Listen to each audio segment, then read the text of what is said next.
What about now? Yes, we can see it. Okay. So, uh, I was told we had 7 minutes to talk about what we're going to talk about. And, it'd be kind of difficult to talk about what's going on in North Carolina in 7 minutes because there's a lot of stuff going on. But I will try. So here you see a map of the presidential race in 2016, the outcome of the presidential race in 2016 in North Carolina. And this helps to tell part of the political history of North Carolina too, because of course where you see blue, that's where Hillary Clinton won those counties. Where you see red, that's where Donald Trump won those counties. And of course we know that Donald Trump actually carried the state of North Carolina.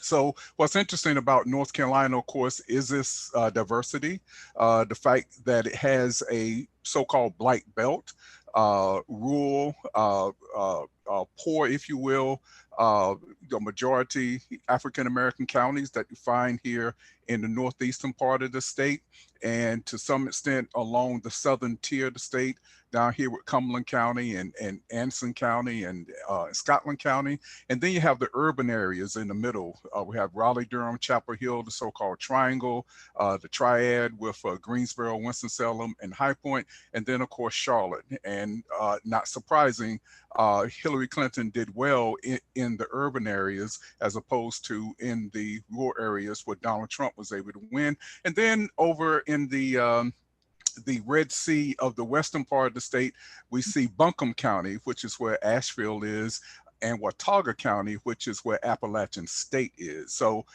again, it's a very diverse state racially and in terms of um, other demographics. It is changing quite a bit over time because of the influx of people from especially the north to North Carolina. A lot of people talk about the number of whites who are moving from New Jersey and New York and other places in the north.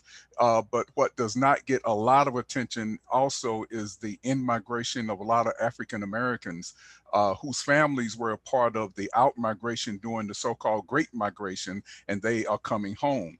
And so that has a political impact on North Carolina too. Uh, North Carolina's vote is taking place under uh, voter suppression. That, of course, is one of the major themes. Uh, Unfortunately, for this particular election, North Carolina had one of the more onerous voter ID bills in House Bill 559. Or 589, I'm sorry, which the courts said that the North Carolina state legislature targeted black voters with almost surgical precision, and so they threw out that law. But the Republican-controlled legislature was able to get a constitutional amendment added to the North Carolina Constitution in 2018, but that and it did pass, but that has been enjoined by a district court judge, and so it will not be in effect for the 2020 election. And redistricting, of course, that continues to be a major issue and a major tool of voter suppression.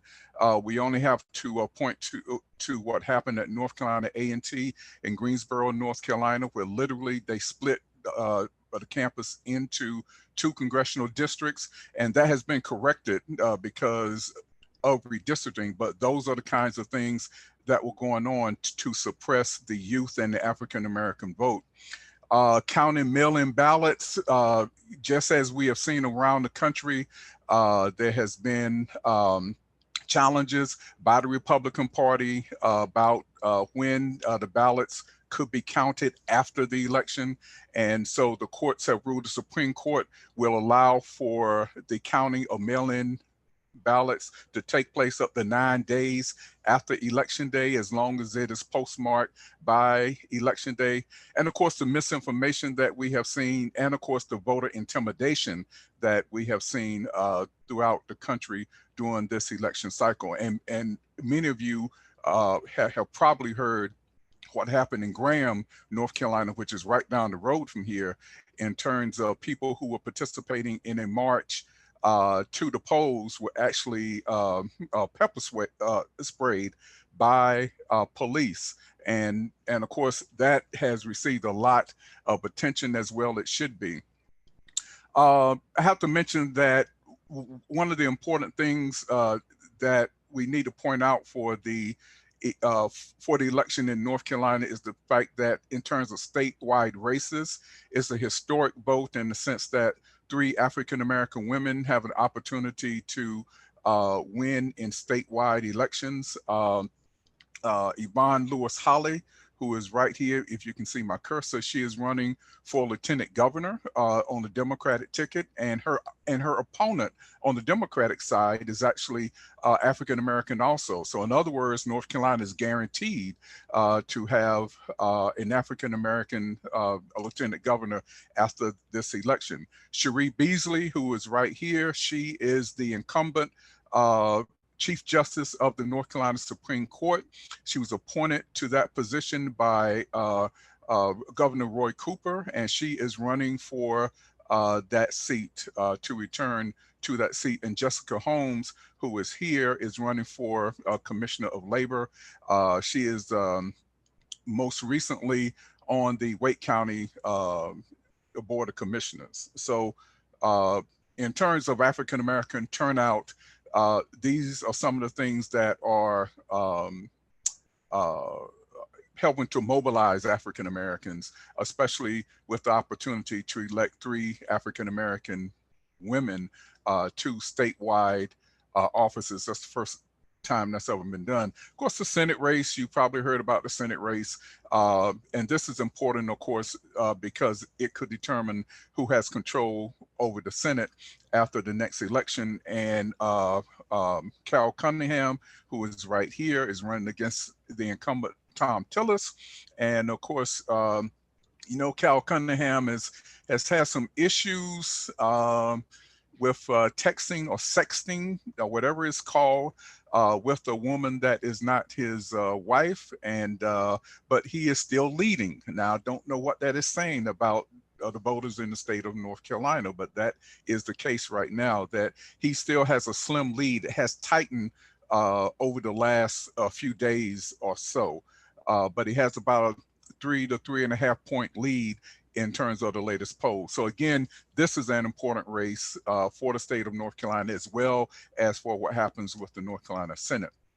When we look at Black turnout from the historic 2008 election and the 2016 election, we know the African Americans performed well in terms of turnout in 2008. And of course, we have an idea why. That was the election of Barack Obama, and African Americans voted at a 73% turnout rate, as opposed to 64% in 2016. So it was comparable to the overall turnout rate, but it was not the overwhelming or hyper mobilization, as I call it, that we saw in 2008. In terms of what's been going on in terms of early voting, these are some of the figures. There are over 7 million registered voters in the state of North Carolina. North Carolina sent out 1.3 million absentee ballots. About 934,000 have been returned, but 3.6 million have voted early, with a turnout rate of 61.6%. And of course, that has been viewed as historic, not only in North Carolina, but it is similar to what is going on around the country. Okay, so how are African Americans doing? Okay, when you look at the percentage of regular voters who are white and those who are Black and those who are other, whites account for 63%, almost 64% of registered voters in North Carolina. Their turnout rate was at 66%. So if you look at the gap between the percentage of that they make up of registered voters and percent of turnout during the early voting period, they are somewhat overperforming at a 2.48 point rate. African Americans make up 20.62% of registered voters. Their turnout is below the state average at 58.34%.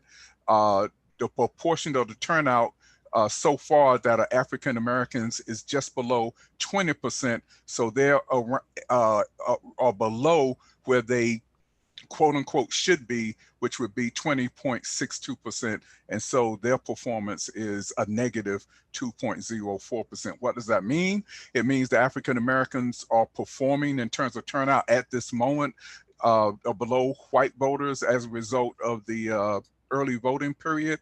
But we have some information to show that a lot of African Americans will probably turn out on election day, and because many of them are traditionalists in that way, and so we will see what happens. But we'll see what happens. But right now, this is the way it stands. So that's, I know I went through that quickly, and I apologize for going so quickly, but I was trying to get all of that stuff in. So I'll be interested to hear any questions or any comments as we go forward. So I think that's my last slide. Yep. Thank you very much.